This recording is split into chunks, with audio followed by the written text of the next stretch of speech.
Hey there, it's Emerson Unger with another movie view, and what's on deck? Interstellar. I gotta be honest with you, going into this film, I was like, Matthew McConaughey and corn? I don't know if I'm into that. I was kind of on the fence. But I was like, wait, space? Christopher Nolan? All right, I'm in. So the details on this film. Matthew McConaughey plays Cooper, who was a test pilot turned struggling corn farmer when the world is kind of really struggling agriculturally, turned astronaut pilot. Thank you, Michael Caine's character Bran, who convinces him that he is the only guy, he's the only man for the mission who can fly us into space through a wormhole and save the human race by finding us a new home, and also saving his daughter, played by the beautiful Jessica Chastain. So Matthew McConaughey takes off with Anne Hathaway and a bunch of other astronauts, and they go through this wormhole, they discover new worlds, and they're basically on the mission to find humanity a new home. So it's very obvious that Nolan has worked really hard here as a filmmaker to evolve. I mean, he's leaving The Dark Knight behind and blasting himself into space, and let me tell you, wow, the film is visually stunning. It definitely deserves to be seen in IMAX. I know he'll love me for saying that, but it does. And it's 3 hours long. It's epic, but those 3 hours fly by. It's fast-paced. There's no green screen in this film.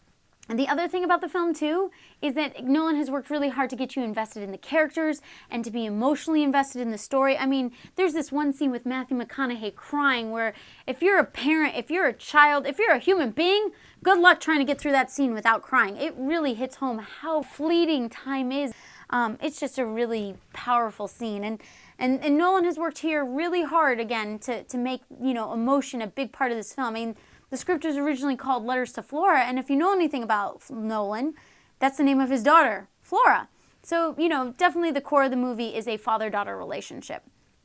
And I think Nolan does really well in this film building worlds and getting you to, suspend your disbelief and really buying what he's selling and seeing and beautiful, and you feel connected up until a point.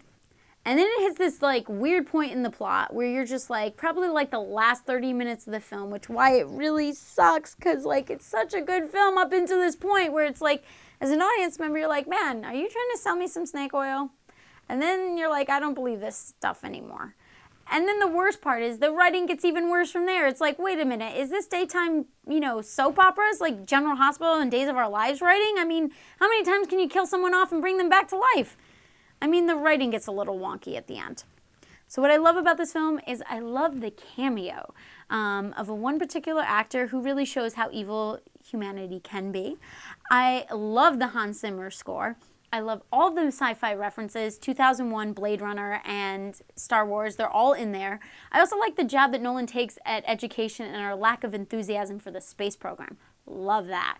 What I hate about this film, other than the ending, Tars, the character of Tars, who's played by Bill Irwin. I mean, it's crazy. He plays this big metal block, monolith, robot, and they give him a normal human voice. That's just weird. He looks inhuman, but has a normal human voice. I watched a scene in that he's in, and it just pulls me right out of the scene. I'm just wait, that voice does not go with that. It just, it doesn't work. So the verdict for this film, it is certainly an A-. It's visually stunning, it's entertaining, it's 3 hours, but they're fast-paced and they're definitely enjoyable, but it's a minus because it's only up to a certain point. Gotta be honest with you, the film's ending is certainly a lot weaker than its beginning. So that's my movie view for Interstellar. I'm Emerson Unger. If you like this review, I hope you subscribe to my YouTube channel. Find me on Facebook, follow me on Twitter, and like me on Instagram.